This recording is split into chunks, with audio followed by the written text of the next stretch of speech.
Created by Dot, one more subscriber. Hello, hello. For today, magluluto na lang tayo ng bami para marami ang makakain. Tipid din siya. So, bami yan sa Bisaya. Ewan ko kung ano sa Tagalog ang tawag dyan. Pero ang bami is halong pansit at saka pansit bihon. Yan. So, yun yung ginagawa para maparami. And sari-sari na yung nilagay kong gulay dyan.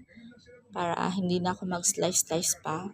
Bumili na ako ng slice sari-sari. Mahal kasi yung pang pansit talaga. So, sari-sari yung ginamit kong gulay. So, ayan. So, para makatipid. I think, lang, 100 plus pesos lang yung gastos dyan.